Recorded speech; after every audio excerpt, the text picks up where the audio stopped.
2021 में अगर गाबा का घमंड चकनाचूर किया था तो 2025 में एजबेस्टन का तोड़ दिया गुरूर है। टीम इंडिया ने एजबेस्टन के मैदान पे आखिरकार जीत का स्वाद चख लिया है। बतौर कप्तान शुभमन गिल की ये पहली टेस्ट विन है और एक नए युग का हो चला है शुभ आरंभ और सीरीज एक एक से हो गई है बराबर।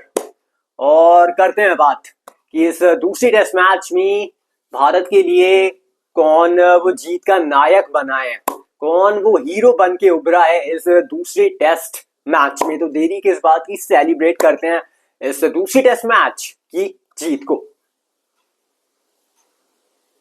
तो hello everybody and welcome to the Rishabh cricket centre.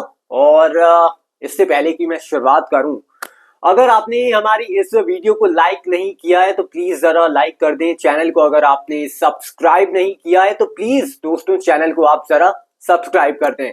और अगर शेयर नहीं किया है तो शेयर भी आप फटाफट से कर दें। हमारे इस चैनल को कहां, अपनी फैमिली और अपने फ्रेंड्स के पास कहीं भी कर सकते हो, अपने यारों दोस्तों किसी के पास भी। तो बिना देरी से शुरुआत करते हैं। दूसरा टेस्ट मैच भारत जीता है और जीता ही नहीं है बल्कि इससे पहले जो सवाल थे, जो क्वेश्चन थी, ना केवल मेरे मन में बल्कि सभी के मन में कि ये टीम सिलेक्शन कैसा हुआ है यार। बुमराह अवेलेबल थे लेकिन बुमराह को नहीं खिलाया। कुलदीप यादव जो आपके विकेट टेकर हैं उनको नहीं खिलाया। कैसे जीतोगे एजबेस्टन टेस्ट। लेकिन भाई गलती हो गई, टीम इंडिया माफ कर दीजिए। हमारी सोच अलग थी, हमारी सोच गलत थी, लेकिन आपका निर्णय सही था, आपका अंदाज सही था। आप ने क्या जवाब दिया है भाई, वाह। क्योंकि अब एक एक से बराबर हो गई है सीरीज। मतलब अब अगर आप बात करते हैं स्कोर कार्ड क्या है, कितने रनों से भारत जीती है ये दूसरा टेस्ट मैच, किस तरह से पलटवार किया है, तो देखिए 336 रनों से हराया है मेजबान टीम इंग्लैंड को। और हराया नहीं है, एक घाव दिया है। वो घाव ना गंभीर किया है इस टीम इंडिया ने। और यहाँ पे अगर आप देखते हैं तो दूसरी पारी में इंग्लैंड 271 पे ऑल आउट हो जाती है और जैसा कि मैंने आपको बताया 336 रनों से हराया है मेजबान टीम इंग्लैंड को। सीरीज एक एक से बराबर हो चुकी है और बिल्कुल एक लाजवाब जीत ये भारत की ओर से। अब अगर बात करते हैं यार जीत का हीरो कौन बना है नायक इस जीत का, तो शुरुआत करते हैं। तो अगर आप देखते हो तो बैटिंग में जब आप देखते हो तो पहली पारी में देख लीजिए यशस्वी जायसवाल ने जिस तरीके से 87 रन की पारी खेली थी, शुभमन गिल ने जिस तरीके से वो दोहरा शतक लगाया था, और 89 रन हम रविंद्र जडेजा की कैसे भूल सकते हैं। क्योंकि एक वक्त अगर आपने देखा हो पहली पारी में तो 211 पर 5 हो गया था भारत, संकट में था, थोड़ी सी मतलब परिस्थितियां जो थी वो हावी थी भारत के ऊपर, इंग्लैंड भी हावी थी भारत के ऊपर। लेकिन उसके बाद जिस तरीके से वो पार्टनरशिप आती है जाडेजा और शुभमन के बीच, 200 के ऊपर की वो पार्टनरशिप थी, वहां से भारत एक बड़े स्कोर की ओर अग्रसर होता है। इस पार्टनरशिप ने नींव रखी, ना केवल भारत की नैया को पार लगाया बल्कि नींव रख दी एक बड़े टोटल की।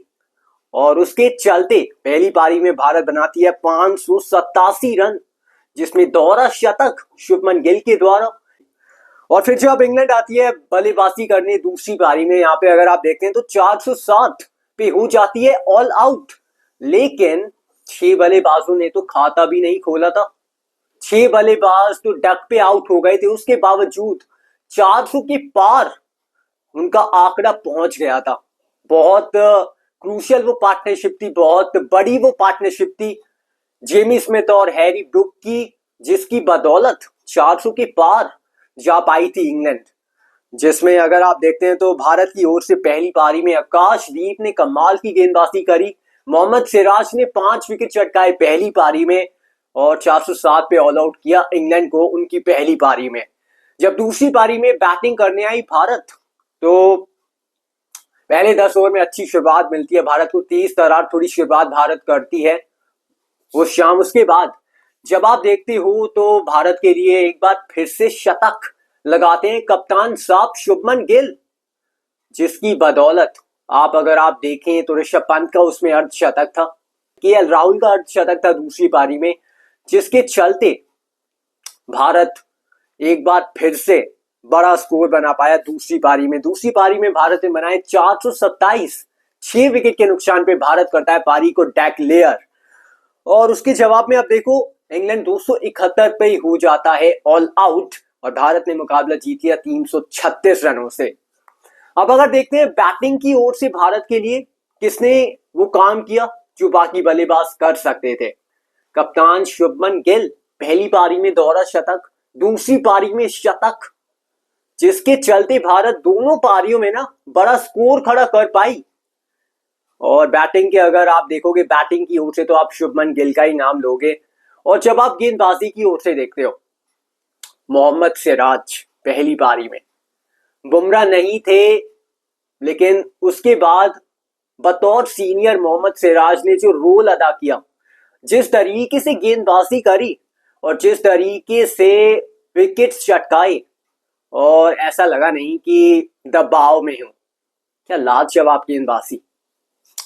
लेकिन दूसरी ओर जिसने किया है सबसे ज्यादा इम्प्रेस, जिसने सुर्खियां बटोरी है बहुत ही ज्यादा इस दूसरे टेस्ट मैच में, उनका नाम है आकाशदीप। आकाशदीप नहीं, मैं तो कह रहा हूं शाबाशदीप। मतलब क्या गेंदबाजी करी है। उस विकेट पे पहली पारी में 4 विकेट चटकाए, जो पिच ना गेंदबाजी के लिए एकदम नर्क थी, जो बल्लेबाजी के लिए स्वर्ग थी। मतलब एकदम पाटा विकेट, फ्लैट विकेट, वहां पे गेंद को जिस तरीके से अंदर लेके आ रहे थे भाई, शानदार। 4 विकेट पहली पारी में चटकाए थे। तो शुरुआत गेंदबाजी के थ्रू भारत के लिए आकाशदीप ने वो दिलाई थी भारत को। तो भारत के लिए जो हीरो साबित हुए हैं इस टेस्ट मैच में शुभमन गिल बैट के साथ, गेंदबाजी में आकाशदीप और मोहम्मद सिराज को आप कैसे दरकिनार कर सकते हैं। बिल्कुल नहीं कर सकती, क्योंकि इनकी बदौलत ही आज हम ना एक एक की बराबरी पे खड़े हैं। Well done guys and well done team India. दूसरी पारी की अगर बात करते हैं इंग्लैंड की, आकाशदीप क्या कमाल की गेंदबाजी करी। पांचवा दिन मैं आपको बताऊं कि थोड़ा ना ड्रामा तो लग रहा था कि थोड़ा है, क्योंकि बारिश के चलते थोड़ा लेट शुरू हुआ था मैच। थोड़ा क्या बहुत ही, क्योंकि 2 घंटे डिले मैच शुरू हुआ। वैसे 3:30 दोपहर को शुरू होता है, लेकिन यहाँ पे 5:10 पे वो मुकाबला शुरू हुआ। पहली गेंद डाली गई और शुरुआती विकेट मिले भारत को इस 5वें दिन के पहले सेशन में। आकाशदीप ने क्या कमाल की गेंदबाजी करी। उनकी जो गेंद अंदर आती है ना पड़ के, भाई वो बहुत खतरनाक गेंद है। अनप्लेबल बॉल है, वो नहीं खेल पाए उसको। ओली पोप कुछ इस तरीके से आउट होते हैं, बोल्ड हो जाते हैं। क्या लाजवाब गेंद ये, क्या लाजवाब सेलिब्रेशन ये। और उसके बाद हैरी ब्रुक को जो गेंद डाली, मतलब unplayable, unbelievable, it is incredible. क्या शानदार बॉल ये, पड़ के गेंद अंदर आती है। और जितनी भी गेंद आकाशदीप की पड़ के अंदर आई है ना भाई, बल्लेबाज बाहर ही गए हैं। हैरी ब्रुक भी बाहर जाते हैं, गेंद अंदर आती है, वो भी लेग बिफोर दी विकेट पाए जाते हैं, वो भी आउट हो जाते हैं। शुरुआती 2 विकेट भारत को जल्दी मिल गए थे इस 5वें दिन के पहले सत्र में। उसके बाद एक थोड़ी पारी को संभालने का काम किया जाता है कप्तान बेन स्टोक्स और जेमी स्मिथ की ओर से। लेकिन जो लंच से पहले का आखिरी ओवर था, वॉशिंगटन सुंदर ने आउट किया बेन स्टोक्स को, और वहां से ना वो दरवाजा ही तोड़ दिया, या मैं कहूँ खोल दिया भारत ने, कि यहां से तो भाई हम मैच जीत रहे हैं, अब आप ड्रॉ नहीं कर सकते। क्योंकि ड्रॉ के लिए जा रही थी इंग्लैंड, ऐसा देखने को मिलता नहीं है, अगूमन नहीं मिलता। क्योंकि वो इसलिए भी जा रहे थे क्योंकि भारत ने शुरुआती दौर में ही विकेट चटका दिए उनके, और उस वजह से उन्हें जाना पड़ा वो ड्रॉ की ओर। जब बेन स्टोक्स आउट हुए ना, ऐसा लगा पारी ताश के पत्तों की तरह बिखर गई है। क्या शानदार बॉल थी ये वॉशिंगटन सुंदर की, पहले पैड पे लगती है कुछ इस तरह से, आप ये विजुअल देख सकते हैं, और सीधा स्टंप्स के सामने थे बेन स्टोक्स। 3 विकेट मिलते हैं भारत को पहली सेशन में इस 5वें दिन, और फिर दूसरे सेशन में जैसा कि मैंने आपको बताया, वहां से फिर पारी वो सिमटती चली गई, वहां से विकेट्स गिरते ही चले गए। वहां से वो विकेटों का ना पतन होता ही चला गया। कुल मिलाकर इंग्लैंड की टीम सिमट जाती है 271 के स्कोर पे अपनी दूसरी पारी में। लड़ाई अच्छी लड़ी थी जेमी स्मिथ ने, जिन्होंने पहली पारी में भी शतक लगाया था, नाबाद रही थी, लेकिन शॉर्ट बॉल के जाल में फंसाया आकाशदीप ने। और पांचवें शिकार वही तो थे आकाशदीप के आखिरकार। और प्लेयर ऑफ द मैच का अवार्ड जाता है इस दूसरे टेस्ट मैच में कप्तान साहब शुभमन गिल को, क्योंकि उस तरीके का परफॉर्म किया है। पहली पारी में दोहरा शतक, फिर दूसरी पारी में शतक, बल्लेबाजी कर रहे हैं घातक। क्या लाजवाब बैटिंग बतौर कप्तान। और शुभमन गिल की अगर हम बात करते हैं तो पता है कुछ ऐसे होते हैं जिनके ऊपर अगर आप थोड़ा ना जिम्मेदारी दे देते हैं तो वो तो यार बिखर जाती हैं और गिर जाती हैं, लेकिन शुभमन गिल बिखरे नहीं निखरे हैं। शुभमन गिल ना बेहतर हुए हैं जब अगर आपने इनको जिम्मेदारी दिया, अगर आपने इनको कप्तानी दिया है, ये बेहतर हुए हैं, ये बेटर हुए हैं। और क्या लाजवाब पारी खेल के दिखाई है कप्तान ने, खेली है कप्तानी पारी और लीडिंग बाय एग्जाम्पल। मतलब खुद एग्जाम्पल बने हैं, खुद उदाहरण बने हैं कि देखो ऐसे खेली जाती है टेस्ट मैच इनिंग, ऐसे खेली जाती है डिफिकल्ट टेस्ट मैच इनिंग, इसे कहते हैं डिफिकल्ट टेस्ट मैच इनिंग। क्या लाजवाब पारी है शुभमन गिल के द्वारा, आगे बात होती रहेगी इनकी। और अब मैं अगर बात करता हूं ना, आगे मैं बात करूंगा आकाशदीप की, पहले भी बात करी अभी, लेकिन क्या शानदार गेंदबाजी। मतलब बुमराह नहीं थे, उनकी जगह आकाशदीप आते हैं और बिल्कुल ना कमी तो महसूस नहीं होने दी बुमराह की। इसमें कोई मतलब डाउट नहीं है, शक नहीं है, शुबा नहीं है कि बुमराह की जगह आए थे और बुमराह के जैसा ही प्रदर्शन करके दिखाया है।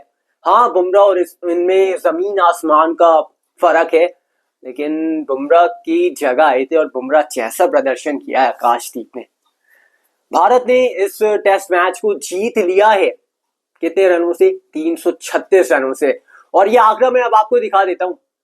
एजबेस्टन पे हम जीते नहीं थे ना, तो ये आंकड़ा बड़ा ही ना वो थोड़ा सा सता रहा था हम सभी को टेस्ट मैच से पहले कि यार एजबेस्टन के मैदान पे हम जीतते नहीं है। लेकिन ये देखो, ये आंकड़ा मैं आपको दिखाता हूँ। भारत का एजबेस्टन में रिकॉर्ड वो बदल चुका है। ये देखो आप, 1967 से ये कहानी शुरू हुई थी, वहां पे हार मिलती है 1967 पे 132 रनों से। और फिर 1974 में जब अजीत वाडेकर कप्तान थी, वहां पे भी हम पारी और 78 रन से हार जाते हैं। 1979 में जब हमें हार मिलती है, वो मिलती है पारी और 83 रन से। 1986 में जब कपिल देव कप्तान थे, वहां पे हमें ड्रॉ खेलना पड़ा था। फिर 1996 में मोहम्मद अजरुद्दीन की कप्तानी में हम 8 विकेट से हारते हैं। और 2011 एमएसडी 242 रन और पारी से हार मिलती है। 2018 हम करीब यहाँ पे छोटा ही लक्ष्य चेस कर रहे थे 2018 में। यहाँ पे इस मैच में एक्चुअली विराट कोहली का शतक भी था, 31 रन से हम हारते हैं। और 2022 इसी मैदान पे वो जो बहुत ही बड़ी साझेदारी थी जॉनी बेस्टो और जो रूट के बीच, वो हार का कारण बनी थी 7 विकेट से। लेकिन 2025 में सुनहरे अक्षरों से लिखा गया है जीत का नाम। जीत का अंतर क्या है? 336 रन। साल क्या है? 2025। कप्तान कौन है? शुभमन गिल।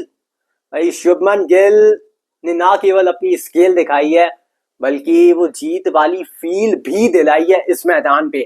क्या बात है शुभमन गिल, क्या खिलाड़ी लग रहे हो अब आप शुभमन गिल।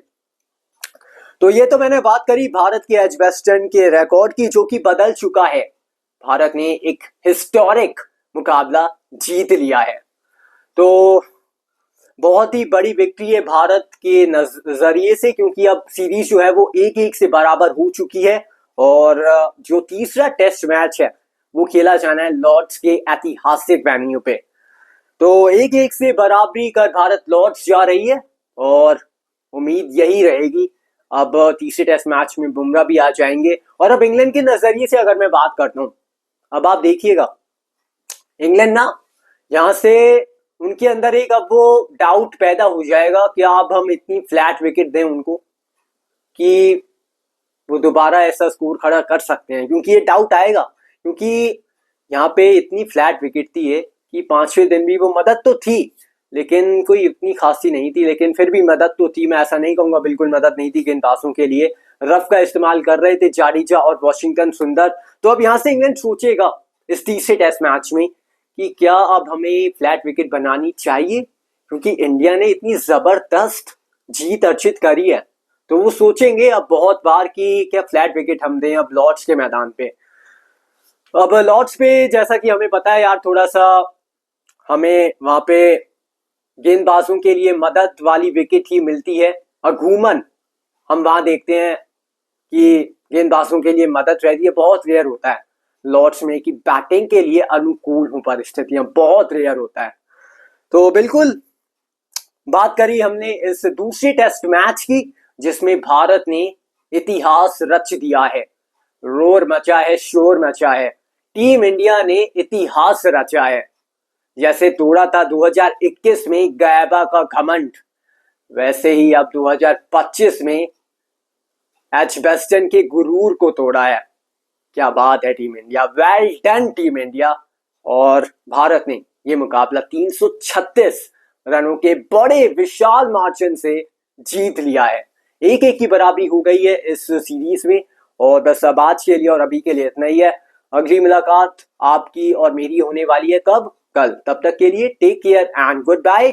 और फटाफट से अपने वो 3 काम कर दें, फटाफट से वीडियो को लाइक कर दें, चैनल को सब्सक्राइब कर दें और शेयर भी कर दें हमारे चैनल को फटाफट से अपनी फैमिली और अपने फ्रेंड्स के पास। होती है अब आपसे मेरी अगली मुलाकात, वो होती है कल। तब तक के लिए take care and goodbye. I hope आपने हमारी वीडियो को एंजॉय किया होगा दोस्तों।